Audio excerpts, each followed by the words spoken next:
Olá, bom dia! Está começando mais um Extra Classe, um programa do Sindicato dos Professores de Minas Gerais, que hoje discute o novo Plano Nacional de Educação. O projeto de lei que define as diretrizes do setor para os próximos 10 anos recebeu 2.915 emendas. Para acompanhar a tramitação do documento no Congresso, entidades ligadas à educação em Minas lançaram o movimento PNE para valer. Elas querem que o novo plano regulamente a rede privada de ensino e valorize os trabalhadores do setor. E quem está aqui conosco para falar sobre este assunto é Luiz Fernandes Dourado, professor da Faculdade de Educação da Universidade Federal de Goiás e organizador do livro Plano Nacional de Educação, Avaliação e Perspectivas. Olá, professor, bom dia, tudo bem? Bom dia, tudo bem. Professor, qual a contribuição que essa obra traz para o debate sobre o novo PNE?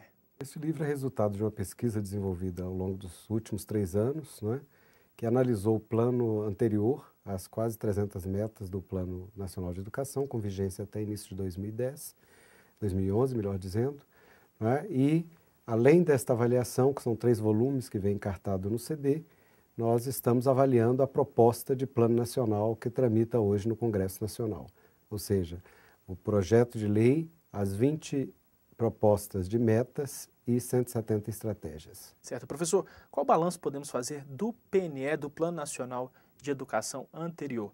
E em que medida esse novo plano se diferencia e avança em relação a esse que termina agora em 2011?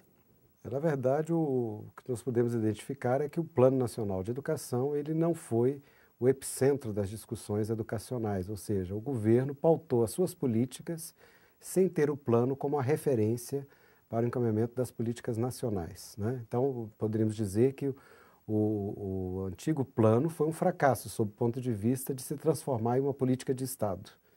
Mas tivemos um conjunto de políticas governamentais que, ainda que não tivesse o plano como centro, tiveram incidência no cumprimento das metas.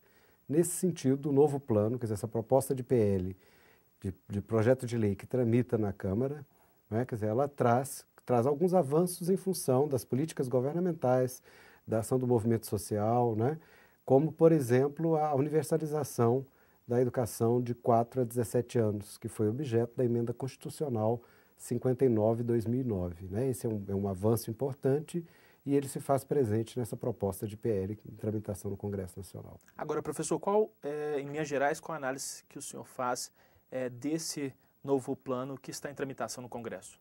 Olha, esse novo plano, quer dizer, ele não se apresenta articulado de maneira orgânica, O que isso quer dizer? Ele tem um conjunto de diretrizes que são extremamente importantes, mas quando nós vamos para as metas e para as estratégias, nem sempre essas metas traduzem as diretrizes presentes no próprio projeto de lei.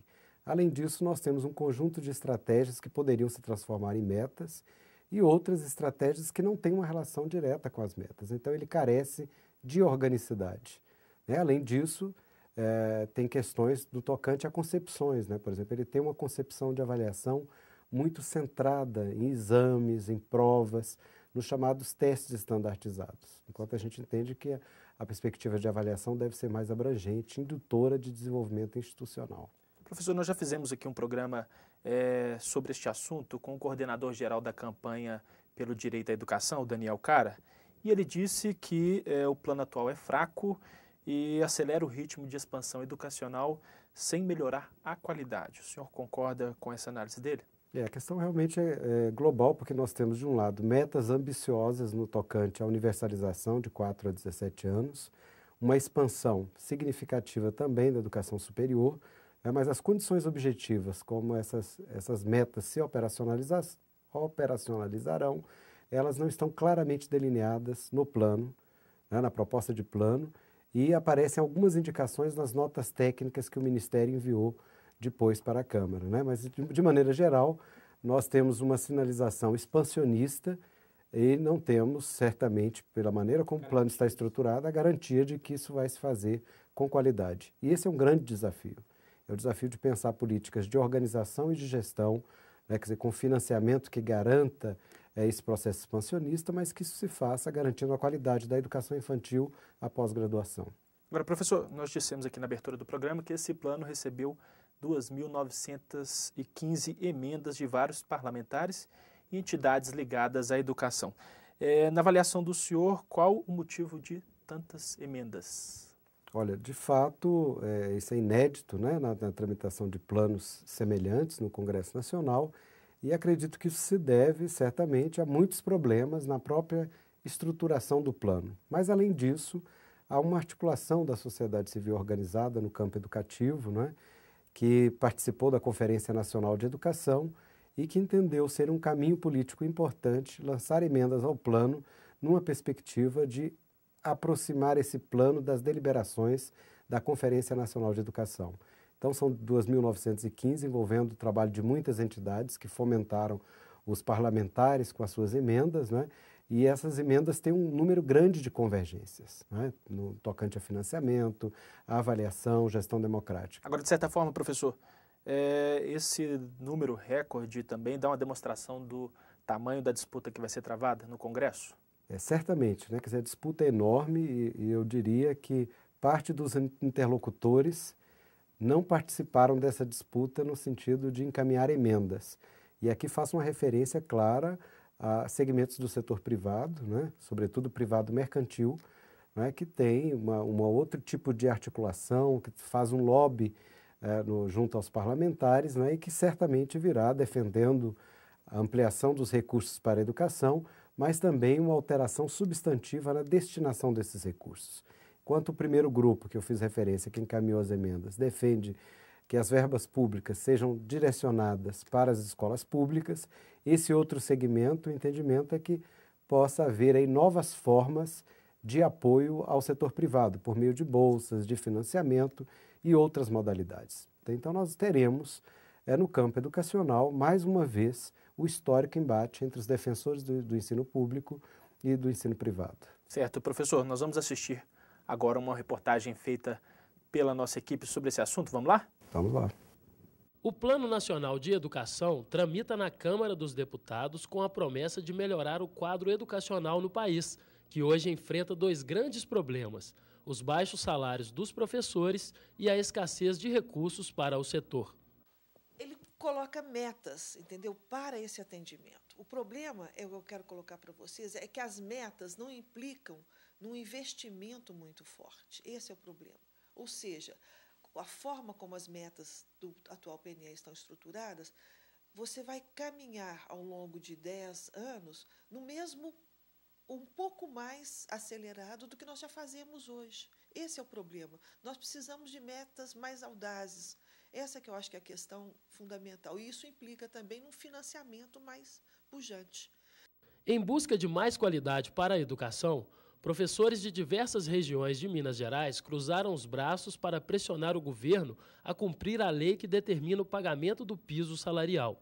Reunidos no pátio da Assembleia Legislativa no dia 16 de agosto, os trabalhadores em educação no estado de Minas Gerais decidiram manter a greve, iniciada no dia 8 de junho. Os servidores aguardam uma proposta do governo estadual que atenda às demandas da categoria.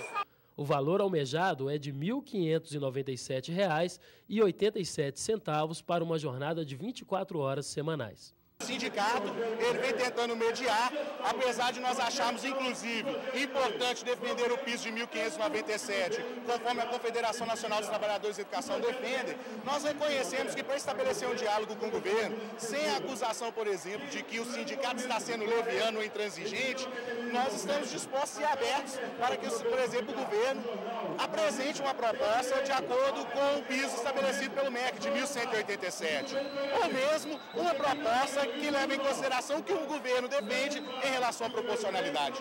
No entanto, até o momento, o governo se coloca imparcial em relação a essas propostas. Insiste no subsídio, que foi uma máscara, uma faceta do governo para enganar os trabalhadores da educação e para enganar a própria comunidade e a sociedade de Minas Gerais. O piso em Minas hoje é de R$ 369, considerado o pior do país.